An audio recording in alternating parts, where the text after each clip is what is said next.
How to fix Windows 365 Cloud PC provisioning. Here are some steps you can take to fix Windows 365 Cloud PC provisioning issues. 1. Check your network connection. Make sure that you have a strong and stable internet connection. If you are using a Wi-Fi connection, try moving closer to the router or use a wired connection instead. 2. Check your Intune settings. Make sure that you have enabled Intune and that your devices are enrolled in Intune. You can check this by going to the Intune portal and selecting Devices. If your devices are not enrolled, you can enroll them by following the instructions in the Intune documentation. 3. Check your Azure AD settings. Make sure that your devices are joined to Azure Active Directory, Azure AD. You can check this by going to the Azure portal and selecting Devices. If your devices are not joined to Azure AD, you can join them by following the instructions in the Azure documentation. 4. Reset your Cloud PC. If you have tried all of the above steps and you are still having problems, you can try resetting your Cloud PC.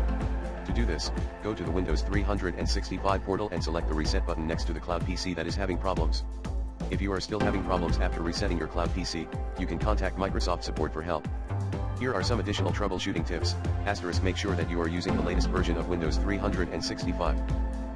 Try provisioning your Cloud PC from a different device. Try provisioning your Cloud PC in a different location. If you are using a VPN, try disabling it and provisioning your Cloud PC again. Source: 1. https://learn.microsoft.com/n-us/windows-365/enterprise/provisioning-errors. Troubleshoot provisioning errors. 2.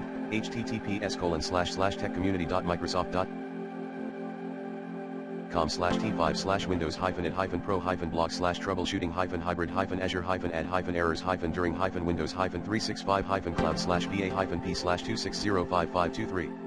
Troubleshooting hybrid Azure AD errors during Windows 365 Cloud PC provisioning.